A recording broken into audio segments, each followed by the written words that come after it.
Wassalatu wassalamu ala asrofil anbiya'i wal mursalin wa ala alihi wa sahbihi ajma'in amma ba'du.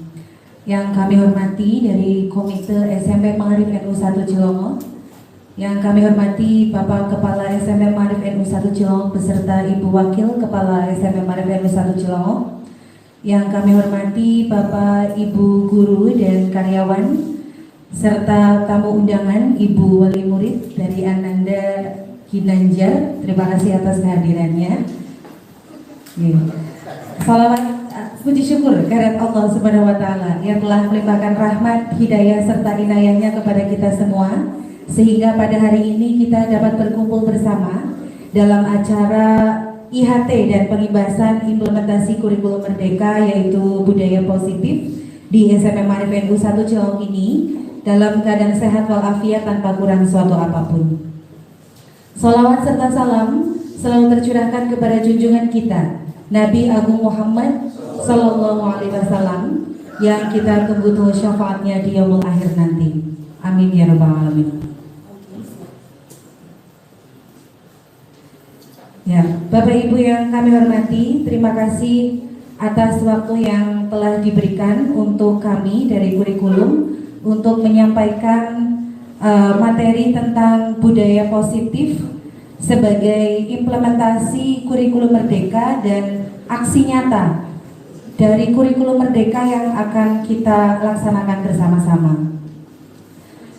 Bapak Ibu, di dalam materi budaya positif ini saya sebagai narasumber yang akan menyampaikan tentang budaya positif yang mungkin selama ini Bapak Ibu tunggu-tunggu pengibasannya tentang materi di guru penggerak. Bapak Ibu sudah banyak yang bertanya apa saja yang dipelajari dan Bapak Ibu sudah menginginkan untuk diimbaskan langsung seperti itu apa yang sudah dipelajari dan ilmu yang diperoleh dari pendidikan guru penggerak.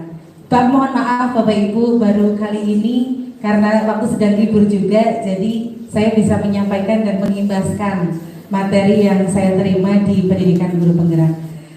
Oke Bapak Ibu, sebenarnya di dalam materi yang akan saya sampaikan ini Bapak Ibu saya yakin sudah tahu betul dan bisa jadi sudah lebih paham daripada saya, karena Bapak Ibu sudah lolos PMM, bahkan sudah sampai aksi nyata topik 4 nih Bapak Ibu. Sementara yang akan saya sampaikan itu sepertinya 2 topik saja ya. Jadi sepertinya Bapak Ibu ini sudah lebih menguasai materinya karena sudah sampai ke aksi nyata begitu nih. Jadi kalau nanti ada kekeliruan dan lain sebagainya yang saya sampaikan, Bapak Ibu mohon saya diingatkan begitu nih. Jadi karena sifatnya saya sambil review dari apa yang sudah Bapak Ibu pelajari. Dan kalau tentang pendidikan guru penggerak nih Bapak Ibu, sebenarnya belum banyak yang bisa saya dapatkan, masih sedikit sekali perolehan ilmu yang sudah saya dapatkan. Hanya lebih ke banyak rasa Bapak Ibu, rasa yang kemudian menjadi apa ya, tersentil. Tersentil itu sedikit ya, kalau rasanya terus, kalau banyak rasa berarti tersentil apa?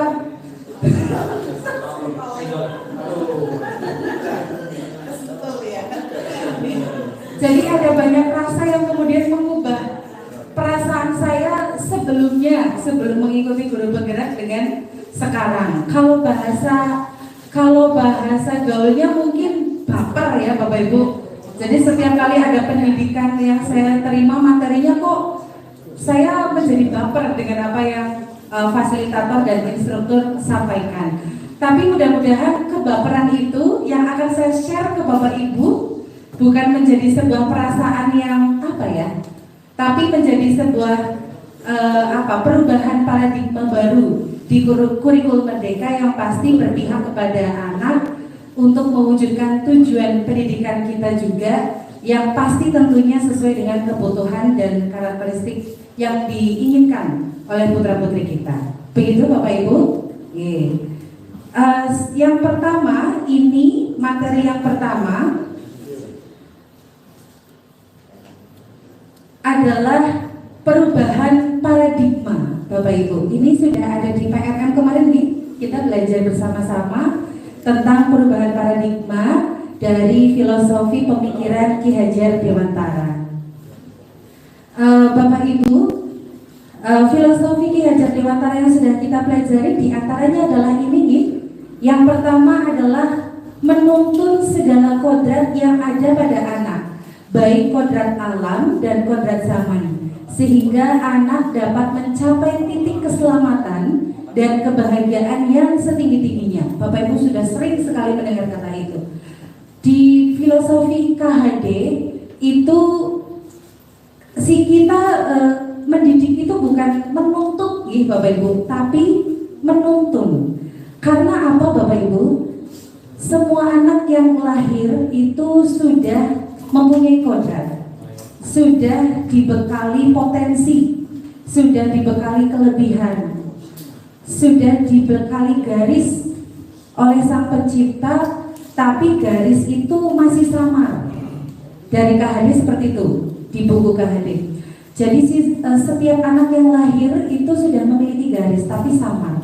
Tugas kita sebagai guru adalah menebalkan garis tersebut sesuai dengan kodrat yang sudah dimiliki dan diberikan oleh Allah Subhanahu wa Ta'ala. Kita sebagai guru tidak bisa menuntut atau bahkan meminta untuk menciptakan garis tersendiri di luar garis yang sudah diciptakan. Jadi semua siswa itu, Bapak Ibu, kita yakini bahwa semua siswa itu mempunyai bakat, potensi, dan karakteristik masing-masing. Karena semua siswa kita tuh unik.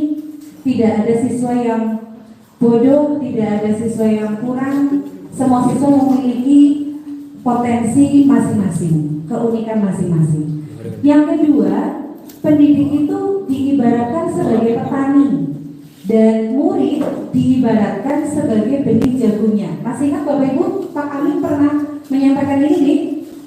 Jadi guru itu diibaratkan sebagai petani, siswa sebagai benih jagungnya. Petani itu tidak bisa menuntut benih jagung itu kemudian tumbuh menjadi padi. Betul Bapak Ibu? Benih jagung itu ya pasti akan tumbuh menjadi jagung, tidak akan berubah menjadi padi. Tugas seorang petani hanya bisa memupuk, mengolah lahannya agar tanaman yang kita tanam, jagung yang kita tanam itu tumbuh dengan subur sesuai dengan keinginan kita. Kemudian ini Bapak Ibu, menghamba kepada anak. Bapak Ibu agak aneh tidak mendengar kata menghamba? Menghamba kepada anak. Pendidik berupaya memenuhi kodrat kebutuhan tumbuh kembang anak. Pertama saya mengikuti pendidikan guru penggerak, ada kata menghamba, saya agak ragu, ini betul tidak? Karena kata menghamba itu biasa kita dengar bukan untuk anak gitu Bapak Ibu. Menghamba itu untuk Allah gitu, untuk Tuhan, tapi ini untuk anak. Nah, yang dimaksud menghamba kepada anak dalam filosofi KHD adalah kita itu harus berupaya betul untuk memenuhi kodrat kebutuhan tumbuh kembang anak. Jadi semua yang kita lakukan ini semuanya harus berpihak kepada anak sesuai dengan kepentingan anak dan kebutuhan anak. Jadi siswa itu, murid itu menjadi kepentingan nomor satu yang harus kita utamakan. Itu ternyata maksud dari kata menghamba kepada anak. Dan yang keempat adalah budi pekerti. Watak atau karakter merupakan perpaduan antara gerak pikiran, perasaan, dan kehendak atau kemauan sehingga menimbulkan tenaga atau semangat. Tadi sudah disampaikan Bapak Komite panjang lebar tentang karakter siswa itu menjadi suatu keutamaan di kurikulum Merdeka. Dan yang terakhir adalah bermain merupakan kodrat anak. Jadi ternyata kalau anak bermain ya itu adalah kodrat mereka. Tapi di sekolah yang kita harapkan adalah belajar sambil bermain atau bermain sambil belajar gitu Bapak Ibu. Belajar sambil bermain atau bermain sambil belajar. Ya, intinya ketika anak itu bermain, itu adalah kodrat anak, begitu. Jadi kita tidak boleh kemudian menganggap itu sebagai anak yang tidak baik karena terlalu baik bermain. Mungkin kita bisa aplikasikan ke dalam proses pembelajaran kita, menjadi aplikasi pembelajaran dengan banyak permainan yang kemudian membuat anak menjadi tertarik dengan apa yang kita ajarkan, seperti itu. Ini filosofi Ki Hajar Dewantoro, Bapak Ibu. Dan ini adalah analogi berpikir. Di sini ada hewan, Bapak Ibu, yang punya keunggulan masing-masing. Ada monyet, ada gajah, ada ikan, ada burung. Bapak Ibu, kalau ikan, bahasa Jawanya iwak Bu ini, itu ikan kan bisanya berenang ya Bapak Ibu. Allah memberikan potensi ikan itu untuk berenang, mahir berenang ikan. Burung itu terbang. Coba Bapak Ibu bayangkan ikan yang punya kodrat berenang itu, Bapak Ibu paksa untuk terbang.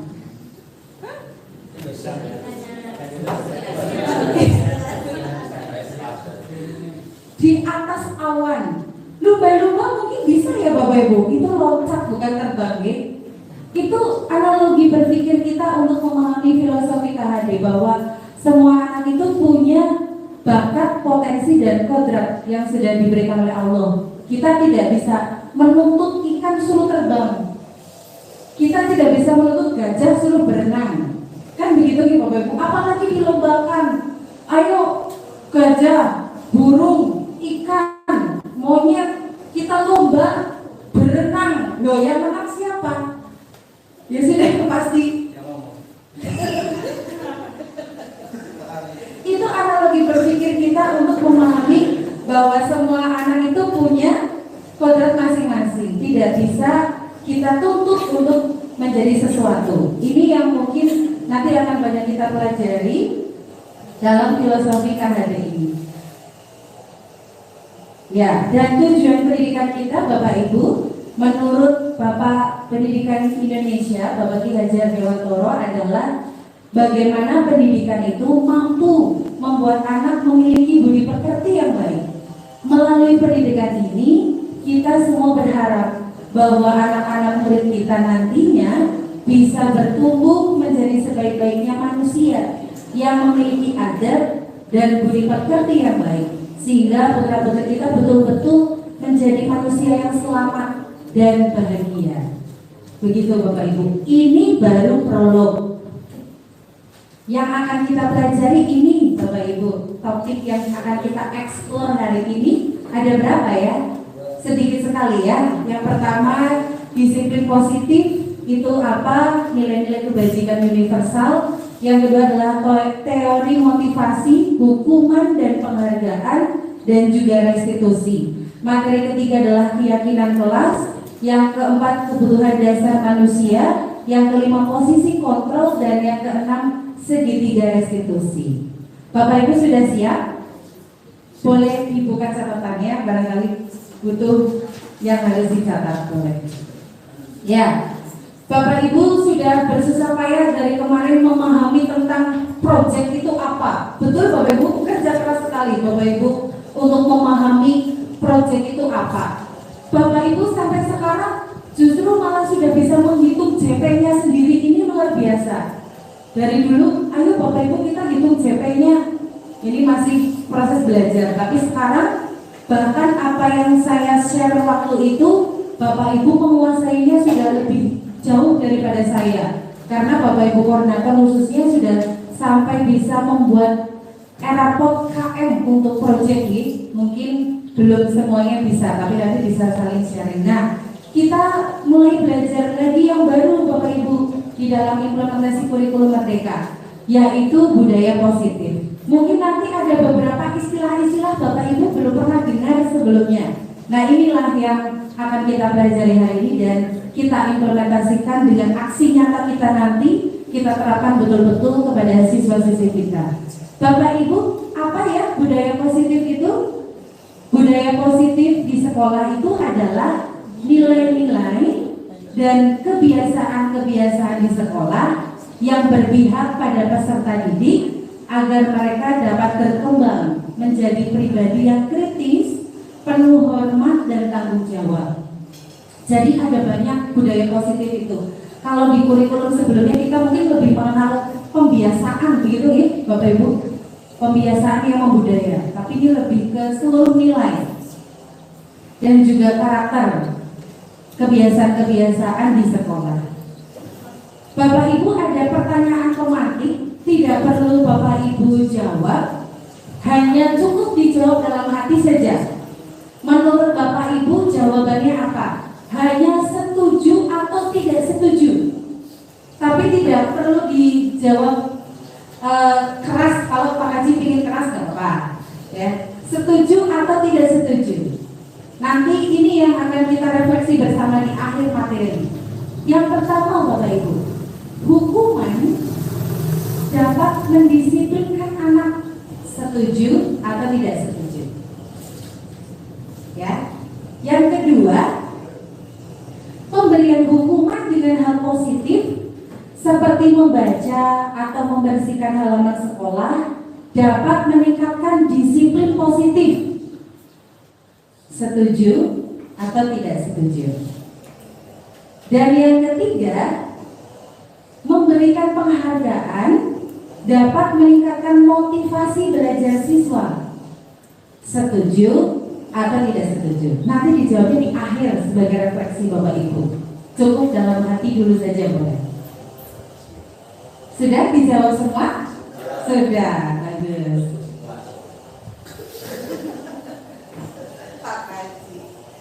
Nah, kita mulai materi pertama Bapak Ibu tentang disiplin positif dan kebijakan universal. Bapak Ibu pernah mendengar kata disiplin, kata asli dari disiplin sebelumnya Bapak Ibu? Apa sih makna disiplin itu? Nah, disiplin itu berasal dari bahasa Latin, yaitu disiplina. Tertulisnya seperti itu. Artinya ternyata adalah belajar Bapak Ibu. Disiplin itu artinya belajar. Itu makna aslinya disiplin. Nah kemudian Bapak Ibu coba bandingkan dengan kata disiplin yang kita ketahui. Apakah betul yang kita ketahui disiplin itu sesuai dengan makna aslinya, yaitu belajar? Ternyata budaya kita memaknai kata disiplin itu menjadi sesuatu yang dilakukan seseorang pada orang lain untuk mendapatkan kepatuhan. Disiplin itu lebih melekat dengan kata aturan, betul? Tata tertib, peraturan, yang kemudian justru kata itu lebih membuat menjadi ketidaknyamanan. Sudah melekat ada kata disiplin, kemudian menjadi kita teringat kata hukuman. Jadi makna asli disiplin itu kemudian kita memaknainya sudah berbeda dari makna aslinya, yaitu belajar.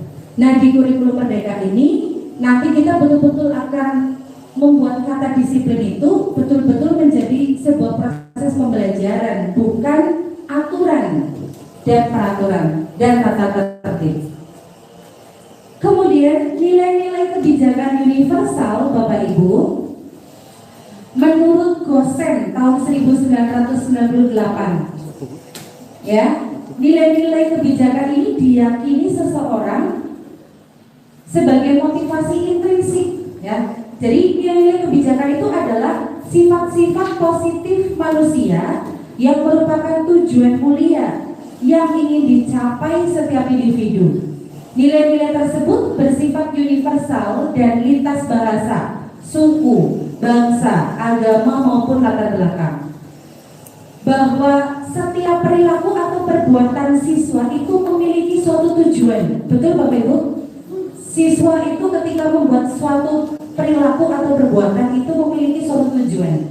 Ini sesuai dengan yang dituliskan William Glasser pada teori kontrol tahun 1984, ya Bu Budi sudah lahir ya. Dengan mengaitkan nilai-nilai kebajikan yang diyakini seseorang, maka motivasi intrinsiknya akan terbangun sehingga menggerakkan motivasi dari dalam untuk mencapai tujuan mulia yang diinginkan. Nah, Bapak Ibu, ini yang kita ketahui di kurikulum Merdeka sudah Bapak Ibu pelajari ngelotok di luar kepala tentang penguatan profil pelajar Pancasila sebagai nilai-nilai kebajikan yang ingin dicapai oleh setiap anak Indonesia. Nah, kita kenal dengan profil pelajar Pancasila. Bapak Ibu hafal? Ada berapa profil pelajar Pancasila? Ada 6. Yang pertama, beriman dan bertakwa. Kayaknya kalau nyanyi enak, Bapak Ibu tidak ngantuk. Oke, coba kita bernyanyi profil pelajar Pancasila. Bapak Ibu sudah bisa ya? Sudah. Boleh lihat teksnya. Ya. Coba Bu Budi nyanyi. Sini maju. Boleh? Ayo, sini.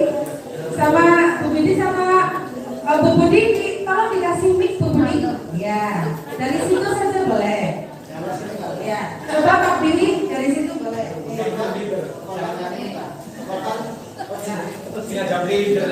Boleh, boleh pakai tepuk tangan biar tidak ngantuk. 1, 2,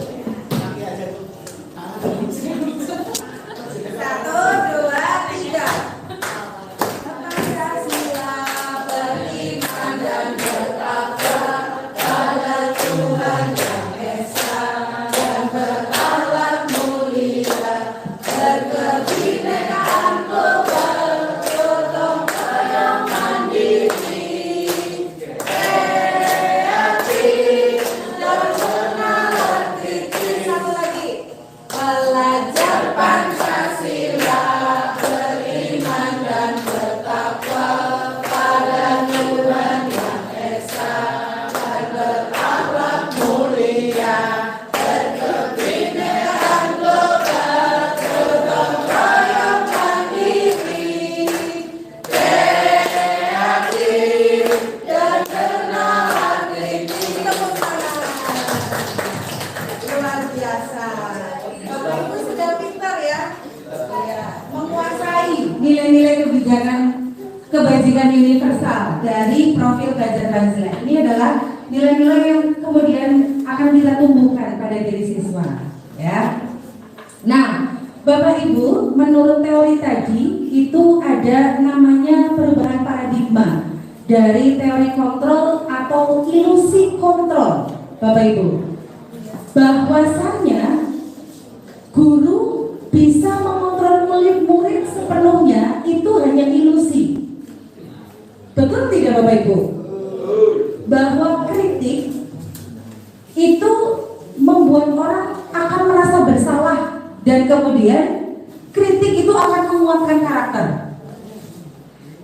Ilusi itu bahwa semua penguatan positif itu efektif dan bermanfaat. Dan orang dewasa memiliki hak untuk memaksa murid, untuk memaksa. Itu ilusi.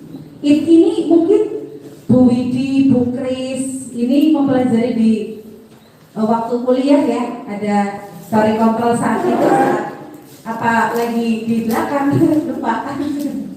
Ya, jadi kesimpulannya dari ilusi kontrol ini adalah bahwa yang bisa mengontrol diri kita itu ya diri kita sendiri.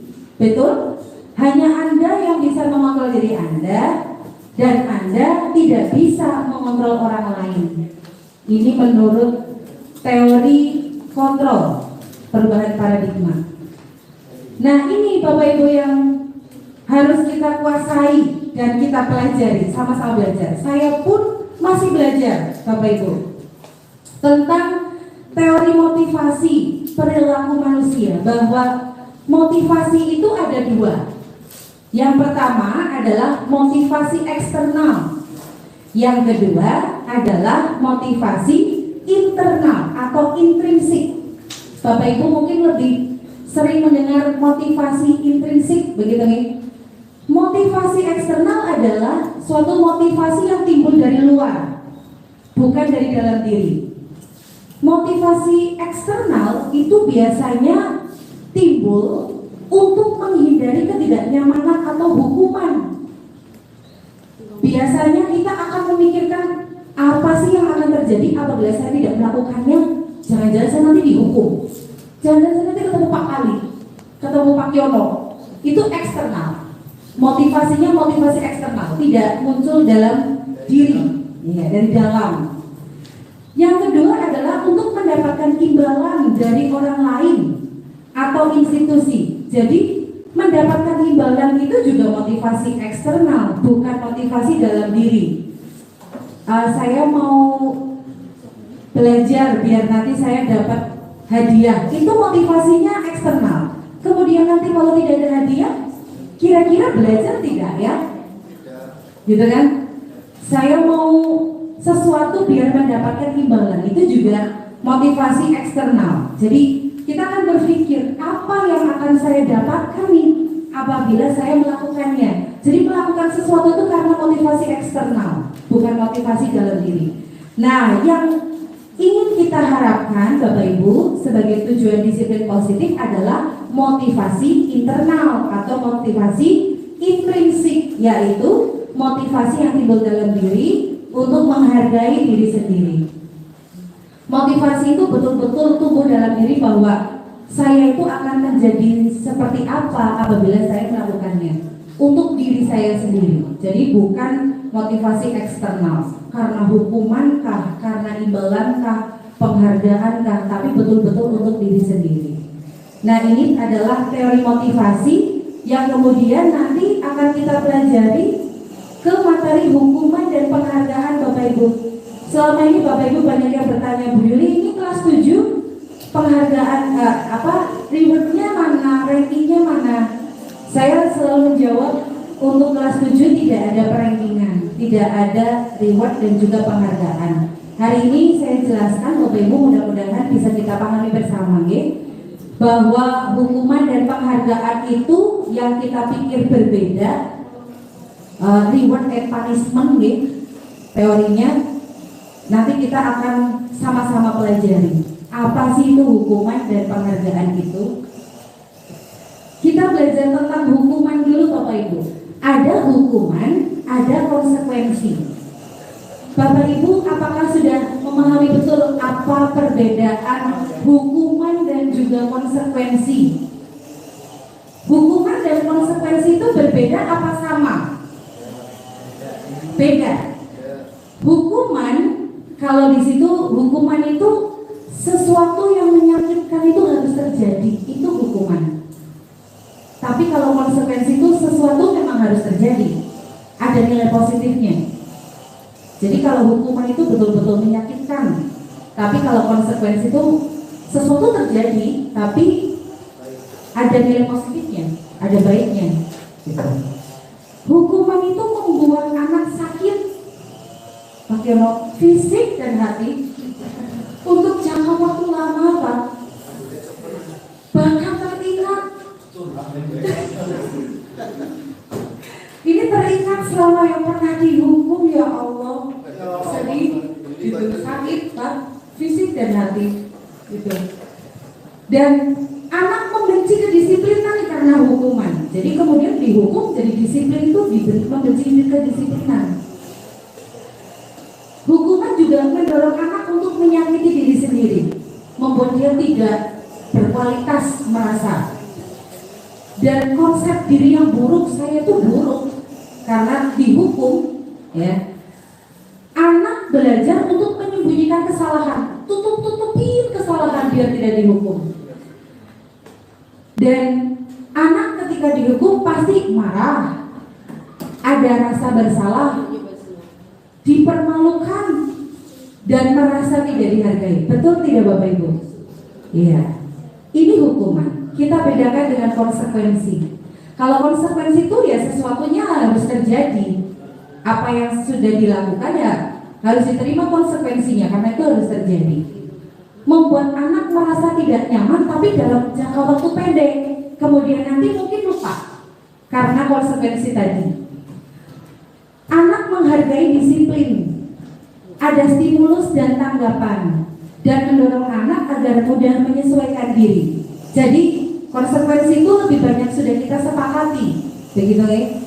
Anak belajar untuk mematuhi peraturan, belajar untuk mematuhi aturan, dan kehilangan hak, kemudian dibuat tidak nyaman, diasingkan pensiunan untuk sementara itu hanya sementara waktu, tidak berjangka panjang. Nah, Bapak Ibu, mari kita bedakan. Bapak Ibu tebak, ini hukuman atau konsekuensi? Oke. Ada tindakan mencatat 100 kali di dalam buku dengan kalimat saya tidak akan terlambat lagi karena terlambat ke sekolah. Itu hukuman atau konsekuensi? Kita simpan dulu. Lari mengelilingi lapangan 2 kali karena terlambat hadir di sekolah. Hukuman atau konsekuensi? Ada nilai positifnya atau tidak? Begitu ya. Murid diminta untuk push up 15 kali karena tidak menggunakan masker ke sekolah. Push up 15 kali. Hukuman atau konsekuensi? Pak Farhan ini sepertinya mahir sekali menjawab.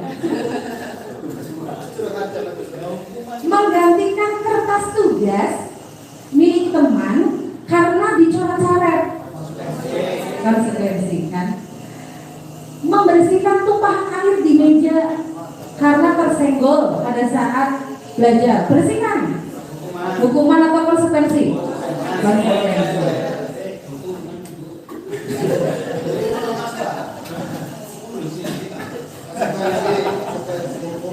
Konsekuensi atau hukuman, Bapak Ibu? Konsekuensi. Ya, meminta murid tidak mengenakan sepatu seharian di sekolah, nyeker karena dia tidak memakai sepatu hitam. Hukuman atau konsekuensi? Hukuman. Lari mengelilingi lapangan basket untuk 2 kali, mengelilingi lapangan basket 2 kali karena terlambat 10 menit untuk pelajaran PJOK. Nah, ini Pak Ari dan Pak Taufik tolong dijawab. Konsekuensi betul. Karena pemanasan dulu ya Pak. Kalau terlambat kan dia tidak mengikuti pemanasan gitu. Iya, luar biasa. Tepuk tangan untuk Pak Haji Taufik ya.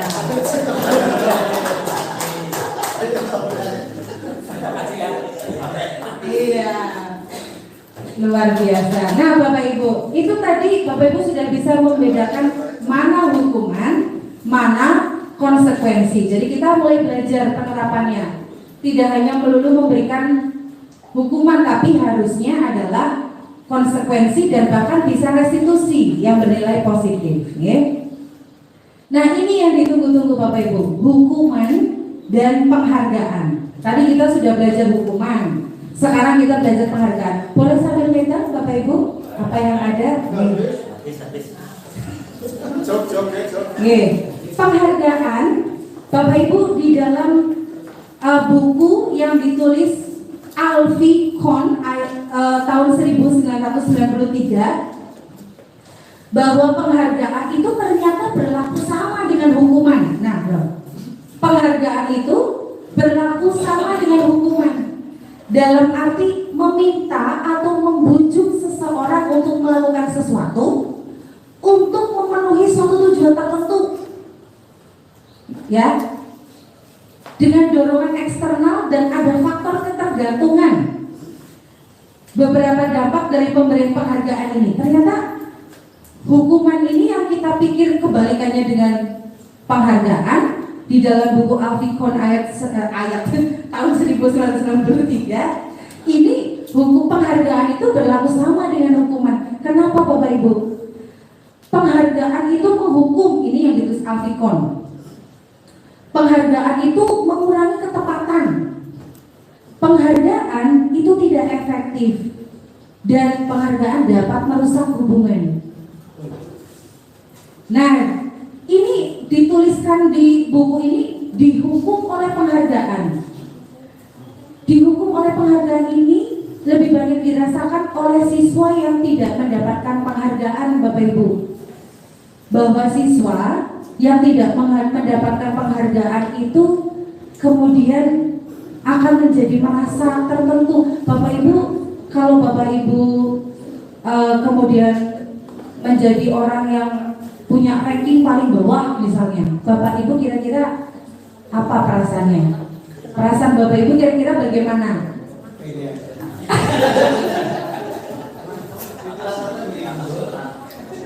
Kira-kira nih Bapak Ibu bisa memikirkan untuk anak yang tidak mendapatkan penghargaan atau tidak? Semua siswa dapat bintang 5, dia sendirian tidak dapat bintang.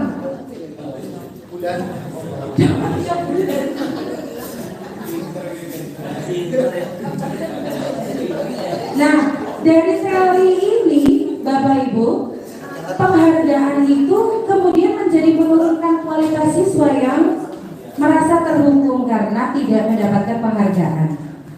Dan penghargaan itu ternyata bisa mematikan kreativitas siswa, kemudian menjadi merasa buruk, menjadi merasa tidak pantas, gagal karena tidak mendapatkan penghargaan. Dan penghargaan itu kemudian mengurangi motivasi intrinsik dari dalam diri, ya, karena kita menjadi tergantung untuk mendapatkan sesuatu itu, kita baru akan melakukan sesuatu.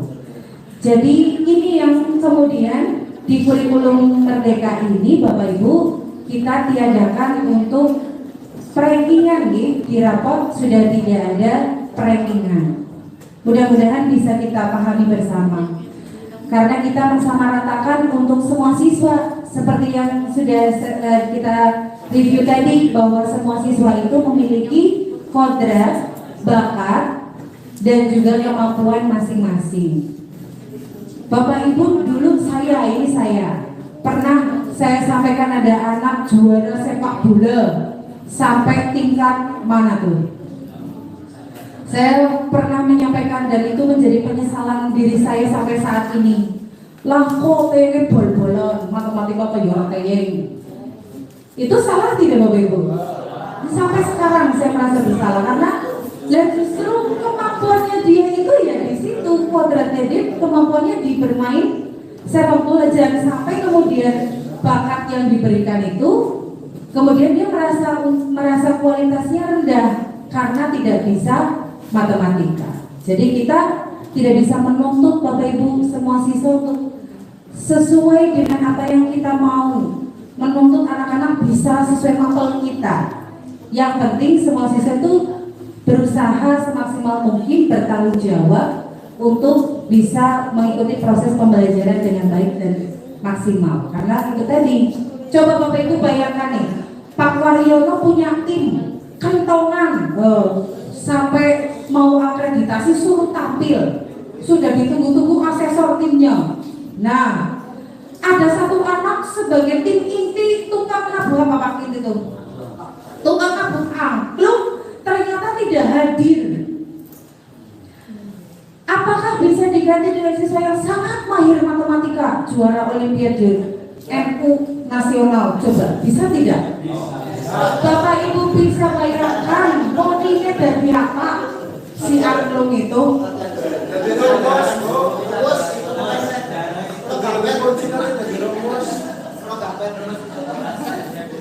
Coba bisa monine pati tentang retong itu bocah pinter matematika atau komandan dari tukang ketong inti gitu loh. Jadi itulah memang semua siswa kita unik, punya kelebihan masing-masing.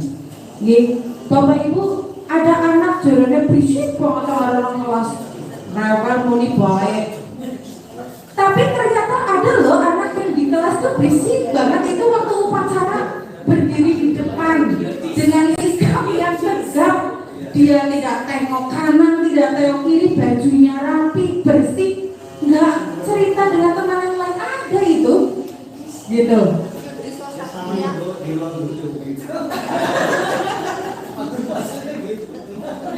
Lalu ada juga yang biasa berisik tapi tahu ternyata anteng ya Pak. Betul.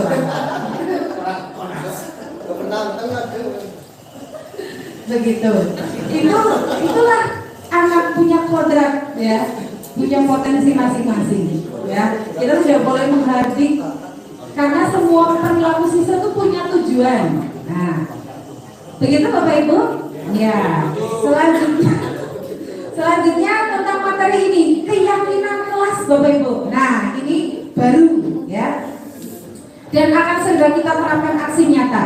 Saya terima kasih kepada Bu Suci sudah menggerakkan siswa untuk mengikuti aksi nyata membuat keyakinan kelas kemarin perdana. Nanti Bapak Ibu bisa belajar sama Bu Suci. Apa itu keyakinan kelas Bapak Ibu? Mengapa tidak peraturan saja? Mengapa harus keyakinan kelas namanya? Kenapa kok nggak peraturan aja, peraturan kelas gitu loh? Kenapa harus keyakinan saja? Bapak Ibu ada bisa menjawab?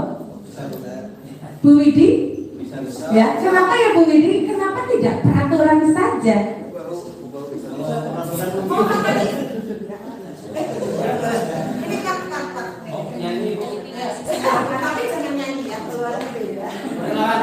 Perkenalan saya dari CKK gitu ya. Dari CKK. Paul, berdiri. Itu saja. Dari pengajian muslimat. Mengapa tidak peraturan saja? Ya. Kenapa harus keyakinan? Ya, mengapa itu tidak bukan peraturan, itu keyakinan kelas ini menurut saya Ibu. Ya, nanti yang lain boleh melengkapi. Kalau menurut saya, mengapa itu disebut sebagai keyakinan kelas itu adalah bahwa itu timbul dari kita pribadi seperti itu. Jadi misalkan siswa dalam satu kelas itu menjadi kesepakatan ya yang timbul karena keyakinan masing-masing. Nah, berbedanya dengan peraturan, kalau peraturan itu kan dibuat dari sekolah misalkan tata tertib seperti itu. Ibaratnya kalau peraturan itu memaksa siswa untuk menjadi seperti yang orang lain inginkan seperti itu. Iya. Tapi kalau keyakinan itu yang timbul dari dalam hati kita sendiri. Seperti itu. Mungkin ada yang Luar biasa jawabannya. Pak Aas sebelum cukup sekali sampai menghayati dalam hati. Sampai bingung ya Pak. Iya. Pak Aat sampai terpesona dengan jawabannya Bu Widi, itu saya meletuk hati ya. Betul Bapak Ibu. Kenapa tidak peraturan? Jadi peraturan itu lebih ke dari motivasi eksternal begitu ya, dari bukan dari dalam diri. Itu dari orang lain kemudian harus kita ikuti. Tapi kalau keyakinan kelas itu muncul dari motivasi intrinsik, betul-betul dari dalam diri siswa yang sudah diyakini kemudian diterapkan. Nah, Bapak Ibu, ini bisa Bapak Ibu jawab, mengapa kita memiliki peraturan harus menggunakan helm bila mengendarai kendaraan roda 2? Apa sih yang Bapak Ibu yakini tentang peraturan ini? Menggunakan helm itu agar apa Bapak Ibu? Selamat, safety. Ya, jadi keyakinannya adalah tentang keselamatan, betul nggih? Kalau yang kedua, mengapa sih kita memiliki peraturan 3M saat kemarin pandemi? Untuk kesehatan. Kalau yang ketiga, peraturan harus datang tepat waktu pada saat mengikuti pelatihan atau pembelajaran KBM. Yang kita yakin itu untuk apa kita harus datang tepat waktu? Untuk apa? Komitmen ya Bu, komitmen ya, tanggung jawab. Nah, untuk mendukung motivasi intrinsik, kembali ke nilai-nilai atau keyakinan-keyakinan lebih menggerakkan seseorang dibandingkan dengan mengikuti serangkaian peraturan-peraturan. Ini nanti kita praktekkan bersama-sama. Jadi keyakinan kelas adalah nilai-nilai kebajikan atau prinsip-prinsip universal yang disepakati bersama secara universal lepas dari latar belakang suku, negara, bahasa maupun agama. Menurut Gosen tahun 1998, yaitu suatu keyakinan akan lebih memotivasi seseorang dari dalam atau intrinsik. Seseorang akan lebih bersemangat untuk menjalankan keyakinannya daripada hanya sekedar mengikuti serangkaian peraturan. Nah, Bapak Ibu, ini pembentukan keyakinan kelasnya. Nanti keyakinan kelas itu sifatnya abstrak ya, dan berupa pernyataan-pernyataan universal seperti tadi. Ya, pernyataan keyakinan kelas senantiasa dibuat dalam bentuk yang positif. Keyakinan kelas hendaknya tidak terlalu banyak sehingga mudah diingat dan juga dipahami. Dan semua warga kelas sebaiknya ikut berkontribusi dalam membuat kegiatan kelas lewat curah pendapat, curhat ya, bersedia meninjau kembali keyakinan kelas dari waktu ke waktu karena ini bersifat dinamis. Bapak Ibu, nanti ini kita praktekkan bersama khusus untuk wali kelas 7 terlebih dahulu sebagai wali kelas kurikulum merdeka nih. Sudah dapat semua Bapak Ibu post-itnya? Sudah semua ya? Nanti untuk kelas 8 dan 9 bisa mengikuti belajar mengimplementasi kurikulum merdeka setelah kelas 7 sudah selesai membuat keyakinan kelas semua. Keyakinan kelas nanti Bapak Ibu buat yang pertama ini kelasnya Bu Suci ya Bapak Ibu. Jadi pertama Bu Suci memberikan pengarahan tentang keyakinan kelas itu apa kepada siswanya. Kemudian setelah itu memimpin diskusi menyepakati apa saja kesepakatan kelas yang akan kemudian menjadi keyakinan kelas. Dan setelah itu siswa menuliskan di post-it yang sudah dibagikan. Jadi nanti setiap siswa mendapatkan satu post-it ya untuk menyampaikan apa kesepakatan dan keyakinan kelas yang akan dilaksanakan. Dan setelah itu nih anak-anak menempelkan di kertas Asturo, boleh Bapak Ibu mau berkreasi ditempel di mana ya, boleh lah gitu. Kemudian dari kesepakatan kelas yang sudah ada ditempel semua, kemudian dirangkum apa saja yang sudah disepakati menjadi keyakinan kelas yang akan kita yakini bersama. Nanti terakhir setelah dirangkum menjadi sebuah keyakinan kelas, Bapak Ibu kemudian membuat, boleh diaplikasikan ke Canva atau poster, mungkin Pak Aat buat poster boleh, Canva boleh, komik boleh ya, bentuknya seperti komik itu boleh, dicetak di banner atau ditempel di kertas, nanti ditempel juga di kelas di posisi yang sering anak-anak lihat agar anak selalu teringat keyakinan kelas kita apa yang harus kita yakini bersama-sama dan kita ikuti. Seperti itu Bapak Ibu. Besok kita untuk kelas yang lain yang belum nih, nanti ada waktu khusus untuk kita membuat keyakinan kelas. Barangkali Bapak Ibu masih belum paham, nanti bisa kita sharing dan Bu Suci bisa banyak membantu karena sudah membuat lebih dulu.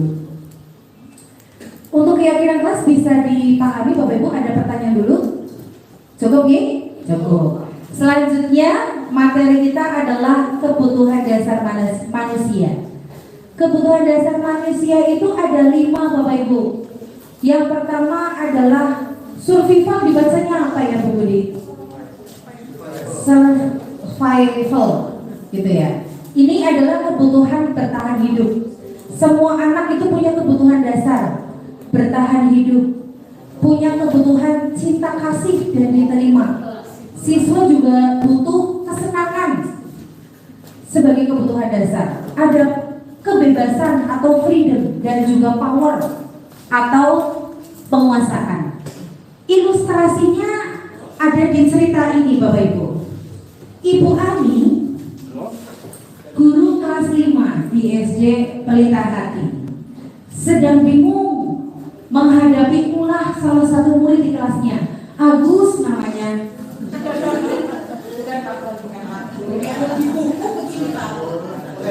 Asli itu Pak, saya nggak ganti-ganti nama Pak. Ya, jadi Bu Ani ini lagi bingung menghadapi ulah si Agus. Beberapa anak telah datang dan mengeluhkan, ini Agus yang seringkali meminta bekal makan mereka dengan paksa. Agus nih minta bekal makan dengan paksa. Nah, jika Anda menghadapi situasi seperti Ibu Ani ini Bapak Ibu, apa yang akan Anda lakukan? Menurut Anda, kira-kira apa alasan Agus melakukan hal itu? Pak Agus, bisa dijawab. Kira-kira Bapak motivasinya melakukan itu apa, Pak? Agus ini sering meminta bekal. Bapak Ibu kira-kira Agus kenapa ya? Perasaanmu betul. Terus apa lagi alasannya? Hah? Bertahan hidup ya? Iya. Benar ini kasih kopi itu. Gimana Pak Haji? Benar ini. Apa? Betul-betul mantap. Iya. Bapak Ibu bisa menjawab belum sarapan dan lain atau apa tadi?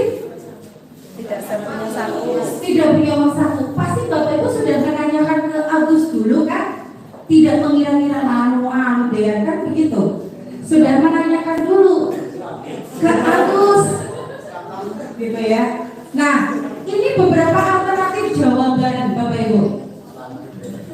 Dalam konteks penerapan disiplin positif, Ibu Ani sebaiknya mencari tahu dulu alasan Agus melakukan tindakan tersebut agar mengetahui kebutuhan mana yang sedang berusaha dipenuhi oleh Agus. Karena semua anak punya 5 kebutuhan dasar tadi.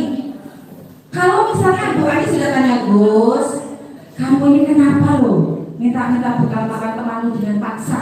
Nanti temanmu makan apa? Nah, si Agus menjawab, kalau jawaban Agus itu karena ia lapar dan orang tuanya itu tidak membawakannya bekal makanan siang, kira-kira kebutuhan dasar apa yang belum dipenuhi Agus? Kebutuhan dasar apa? Bertahan hidup ya?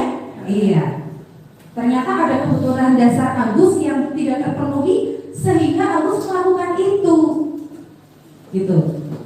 Nah, kemudian kalau ternyata jawabannya beda, ketika ditanya Agus tuh jawabnya dia senang temannya jadi memperhatikan dia. Jadi meminta dengan paksa itu cuma karena dia senang temannya jadi memperhatikan dia. Kira-kira kebutuhan apa kebutuhan dasar apa yang belum dipenuhi oleh Agus? Kasih sayang, cinta, dan kebutuhan untuk diterima. Ini loh saya ada, mau pada lihat saya, gitu ya. Kebutuhan diterima, cinta dan kasih sayang Pak Aziz. Cinta dan kasih sayang dan diterima. Ya. Dan apabila jawabannya kok Agus ditanya Agus, Agus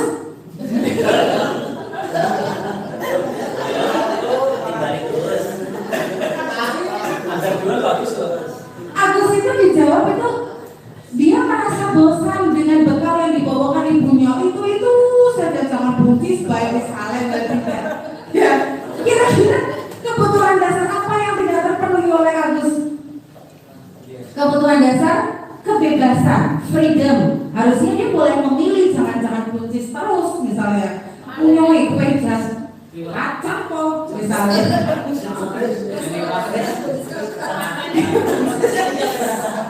Pakai buncis apa biasanya? Jamur. Gitu. Ternyata ada kebutuhan si Agus yang belum terpenuhi, yaitu kebutuhan kebebasan. Dan yang terakhir, kalau jawabannya Agus itu ternyata iseng saja, dan dia menikmati loh ekspresi wajah teman-temannya yang kesal ketika diambil oleh dia makanannya. Ini kebutuhan dasar apa? Kebutuhan dasar kesenangan, cuma seneng. Dia mungkin tidak bahagia, jadi ketika melihat temannya kesal, dia senang. Ada kebutuhan dasar. Itu tadi Bapak Ibu. Setiap anak yang melakukan sebuah perbuatan atau perilaku itu memiliki tujuan. Betul tidak? Jadi kita harus cari tahu alasannya apa, kebutuhan apa yang dia belum dipenuhi. Ini analogi dengan kegiatan proses pembelajaran kita di kelas Bapak Ibu. Kalau ada anak melaku baik di pelajaran, orang duduk, kira-kira kebutuhan apa yang dia tidak terpenuhi di dalam proses pembelajaran saya? Betul tidak? Mungkin dia bosan menjelaskan metodenya ceramah saja. Berarti dia bosan laku-laku, ngantuk, kan dia tidak memiliki kebutuhan dasar yang dia penuhi. Moni baik, ada kebutuhan dasarnya dia. Jadi kita harus tahu nih dasar siswa yang kemudian bisa kita penuhi agar anak-anak merasa nyaman dengan kita, senang dengan kita, dan menjadi guru yang betul-betul disenangi siswa dan guru yang dirindukan kedatangannya. Ini impian saya dan mungkin impian Bapak Ibu semua, betul tidak? Menjadi guru yang disenangi dan ditunggu-tunggu kehadirannya, guru yang dirindukan, karena selalu tahu kebutuhan siswa itu apa, selalu tahu apa yang anak-anak inginkan, begitu. PR berat tidak Bapak Ibu menjadi seperti itu, tapi kita belajar sama-sama, gitu. Nah, kemudian ini dibaca 5 posisi kontrol. Nah, 5 posisi kontrol ini ada 5 posisi kontrol ada berapa Bapak Ibu? 5, betul. Indah sekali ya. 5 posisi kontrol ada 5. Luar biasa. Tidak ngantuk.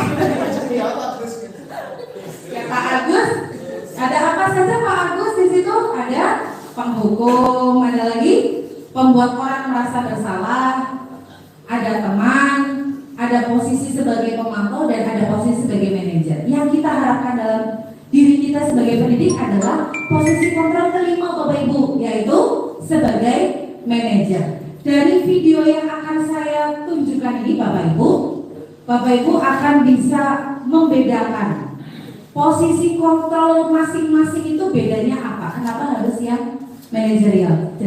Dari penghukum, pembuat rasa bersalah, ya, teman, pemantau, dan juga manajerial.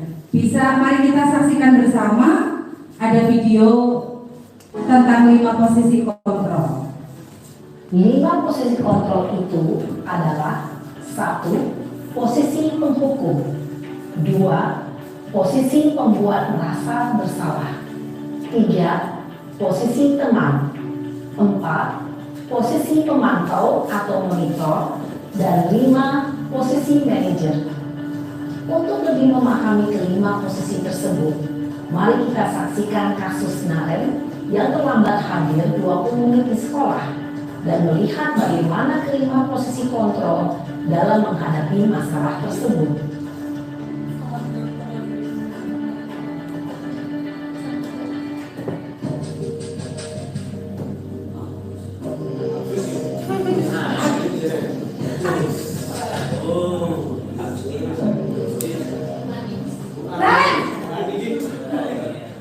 Sini kamu. Selalu terlambat. Kamu deh, pasti terlambat. Saya Apa? Apa coba? Alasan kamu apa lagi? Apa sih kamu tidak terlambat? Malas sekali ya kamu jadi anak. saya Dasar pemalas. Gak kapok-kapok sih kamu. Sudah berapa kali terlambat? Sana, kamu keliling lapangan basket 2 kali. kenapa saya harus keliling lapangan basket, Bu? Kenapa? Kamu melawan itu. Berani dia jawab. Sudah terlambat, masih berani jawab enggak? Sekarang keliling lapangan basket 5 kali sekalian. Biar kapok. Cepat. Pergi sana ke lapangan basket. Posisi penghukum biasanya berbicara dengan nada tinggi, menghardik, menunjuk-nunjuk, menyakiti, dan menyindir. Hukuman bisa berupa fisik maupun psikis. Ibu dan bapak guru hebat. Dampak yang terjadi pada murid ketika guru berada pada posisi penghukum adalah murid cenderung akan memberontak, bahkan menyimpan dendam.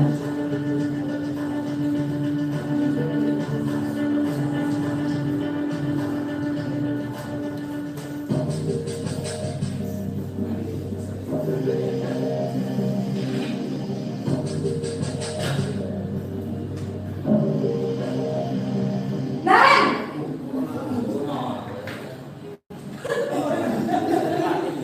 Selamat pagi, Bu. Naren.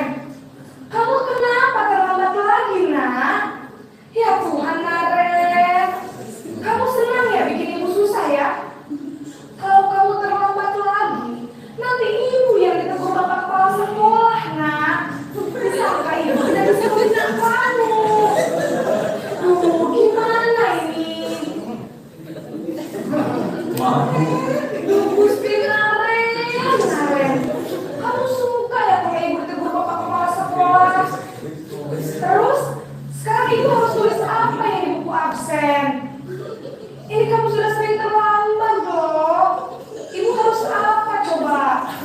Maaf Bu.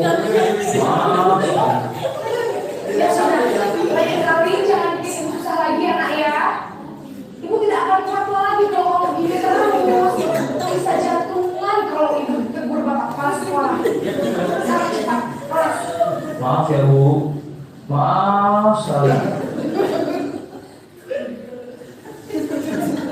Posisi membuat rasa bersalah berbicara dengan nada tenang, cenderung lembut. Namun kata-kata yang diutarakan membuat murid merasa menjadi orang yang gagal, memandang buruk dirinya sendiri, merasa tidak berharga, dan tidak sanggup membahagiakan orang lain. Ketika guru mengambil posisi pembuat rasa bersalah, murid akan menganggap dirinya yang bersalah dan ia akan menyimpan emosi negatif tersebut di dalam dirinya.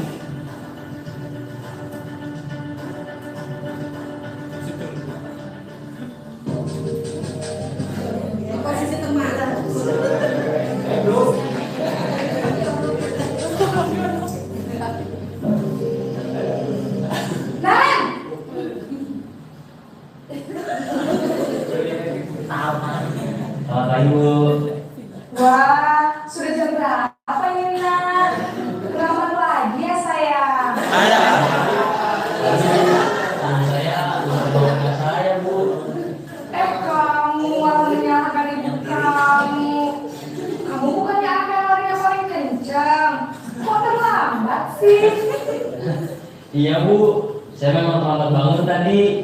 Jadi biarpun saya lari kencang, tetap gak kekenjang Bu. Ya sudah sayang. Nanti lain kali larinya lebih kencang lagi ya. Biar gak terlambat lagi. Bikin seneng ibu.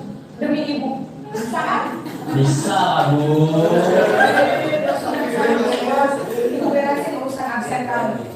Kamu ini ada-ada saja.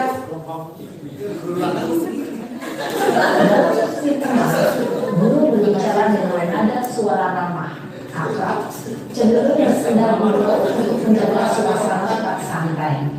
Murid akan merasa senang, aman, dan akrab dengan guru. Identitas yang tercipta adalah identitas sukses atau berhasil. Namun, perlu diingat, karena ini masih dorongan eksternal, maka ada faktor ketergantungan dari murid kepada orang tertentu. Di sini guru aksennya, sehingga di lain waktu murid bisa berperilaku baik, namun hanya kepada orang-orang tertentu saja.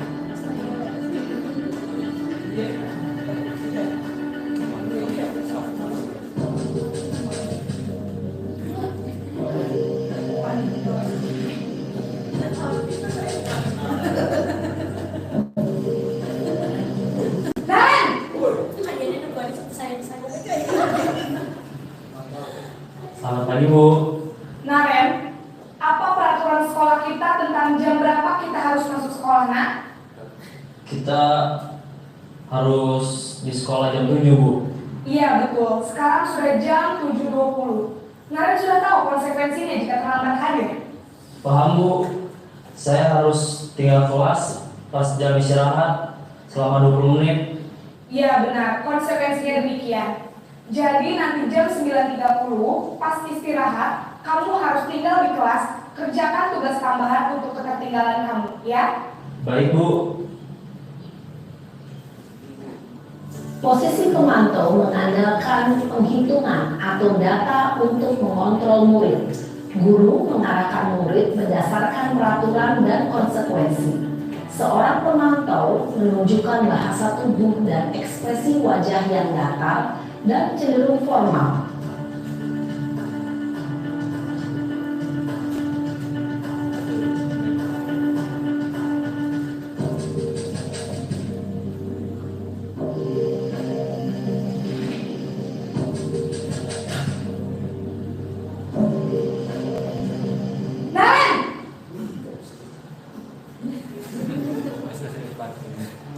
Selamat pagi Bu. Selamat pagi Naren. Maaf Bu, saya terlambat. Iya, sekolah masuknya jam 7, sekarang sudah jam 7.20. Jadi sekarang bagaimana ini Naren? Maaf Bu, saya lupa setel alarm saya semalam. Baiklah, menurut kamu, keyakinan sekolah yang mana yang perlu kamu tingkatkan? Menghargai diri sendiri dan orang lain mungkin ya Bu. Setuju. Jadi, apakah Naren meyakini prinsip saling menghormati tersebut? Iya Bu, saya meyakininya. Apakah Naren bersedia memperbaiki masalah keterlambatan ini? Bersedia Bu. Bagaimana kamu akan perbaiki masalah keterlambatan ini? Saya akan coba untuk tidak lupa menyetel alarm saya Bu. Baik, kalau Naren lupa menyetel alarm di rumah, ada orang yang kira-kira bisa bantu mengingatkan tidak? Ada Bu, kakak saya, Kak Emma. Ada lagi selain Kak Emma? Selain Kak Emma, ada ibu saya. Baik, jadi yang mengingatkan Naren adalah Kak Emma dan ibu kamu ya? Kira-kira akan mulai start alarm kapan nih Naren? Setelah pulang sekolah, akan segera saya lakukan. Baik, jadi Naren akan setel alarm untuk bangun besok pagi dan akan diingatkan oleh kakak dan ibunda Naren ya. Ada lagi yang mungkin perlu dilakukan Naren agar tidak terlambat bangun lagi? Tidak ada Bu. Baik Naren, terima kasih untuk kerjasama kamu. Sekarang kamu perlu kembali ke kelas untuk belajar. Baik Bu, terima kasih.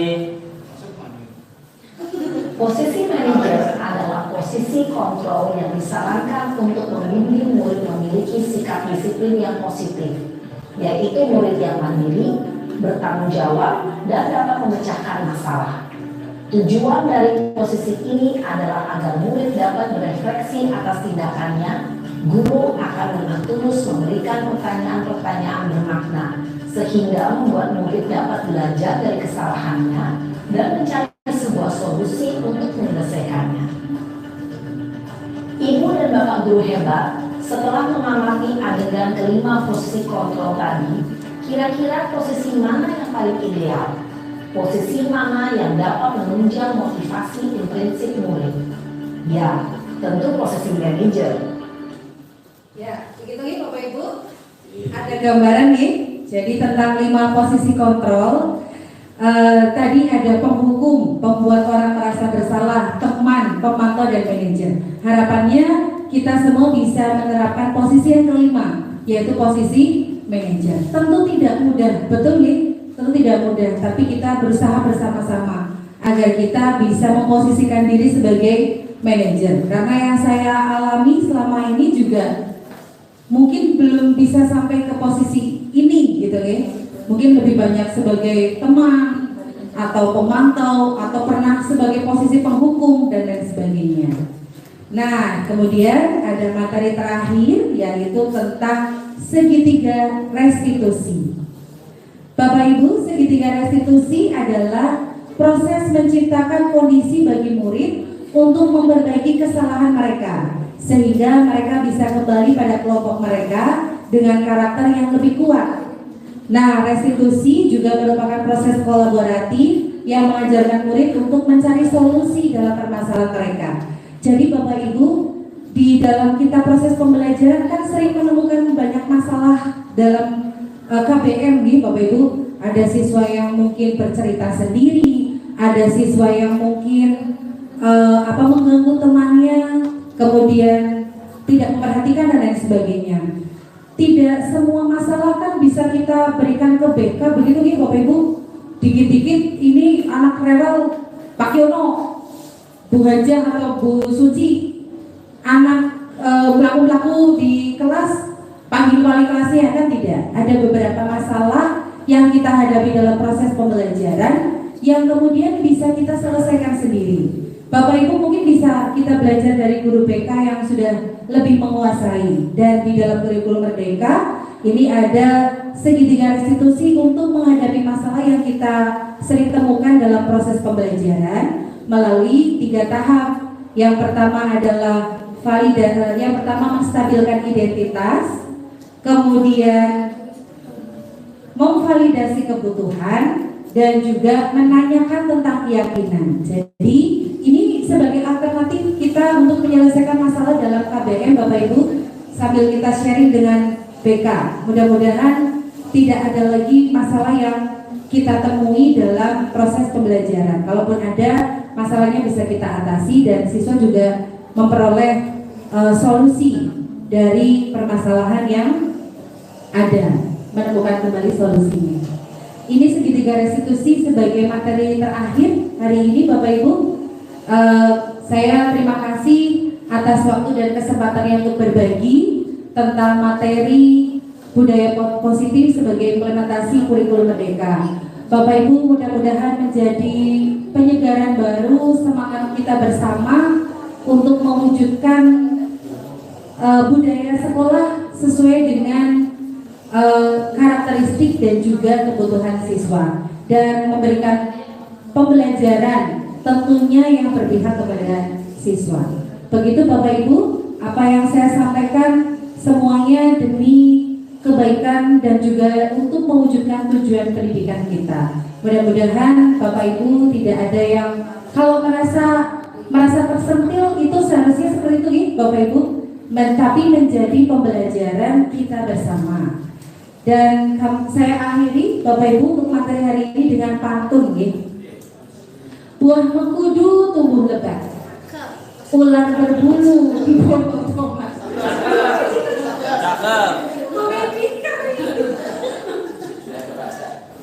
Bapak Ibu guru yang semangat, semoga selalu mendapatkan rahmat. Terima kasih dari saya. Mohon maaf apabila banyak kata-kata yang salah. Wallahu muwaffiq ila aqwamit thoriq. Wassalamualaikum warahmatullahi wabarakatuh.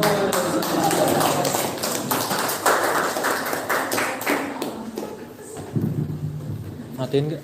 Disampaikan terima kasih kepada Ibu Yuli untuk materi yang sangat bermanfaat siang hari ini. Dilanjutkan untuk acara selanjutnya yaitu lain-lain yang akan diisi oleh sesi tanya jawab.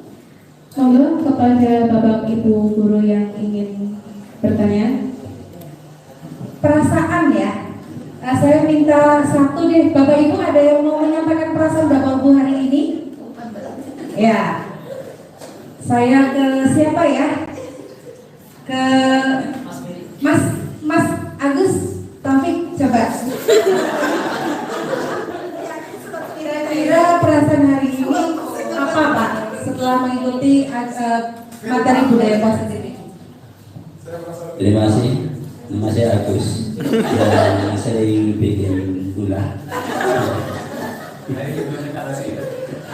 Dan ini juga begitulah lagi dari 5 hal tadi yang diharapkan menjadi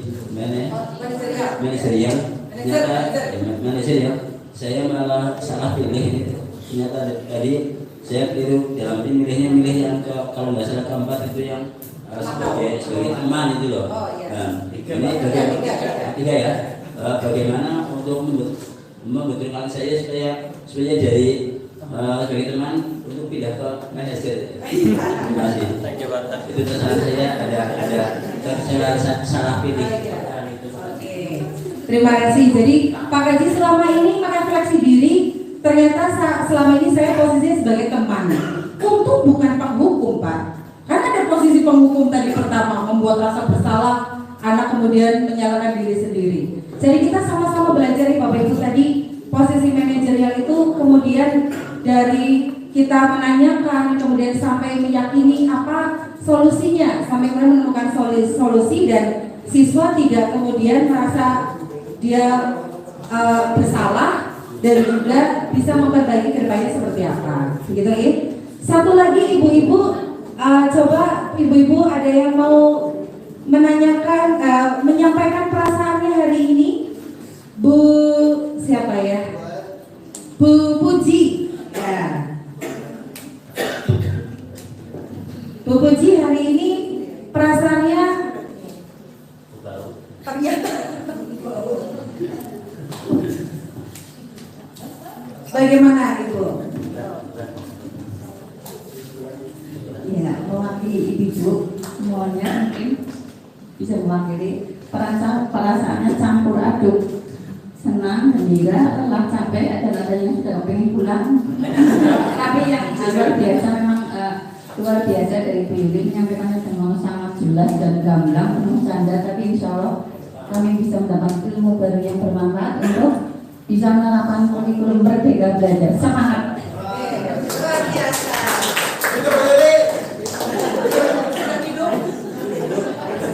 Saya minta perwakilan wali murid nih, Bapak Ibu. Ini ada ibunya Mas Dinan yang sudah hadir. Terima kasih Ibu, undangannya mendadak, tapi alhamdulillah bisa hadir tepat waktu. Kira-kira sebagai wali murid Ibu bersekolah di sini, Mas Dinan, perasaan Ibu bagaimana ya?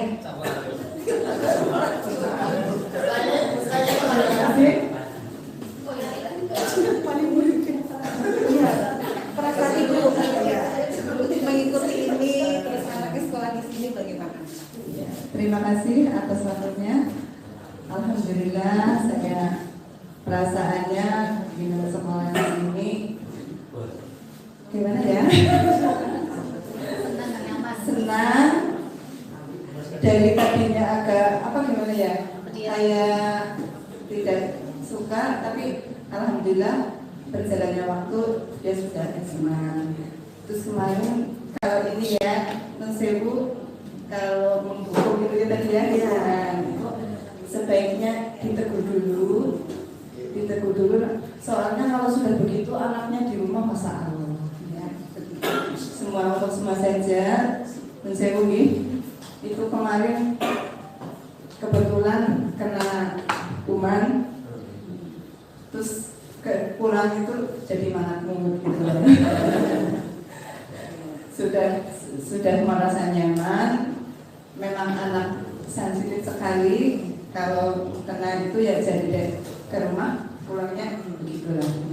Sewu untuk semua saja kalau memberi kuman atau teguran di apa namanya apa di lirik-lirik apa ya, gimana enggak tidak langsung ini sesuai tadi ya, sesuai dengan ini. Mungkin seperti itu. Oke. Boleh tepuk tangan. Terima kasih. Mudah-mudahan dengan materi tadi kita banyak belajar nih Bapak Ibu tentang posisi kontrol, ada hukuman dan penghargaan, ada semua tentang budaya positif dari kebutuhan dasar siswa dan lain sebagainya. Terima kasih, saya tutup sesi tanya jawab. Bapak Ibu sudah cukup? Cukup ya? Ya, terima kasih.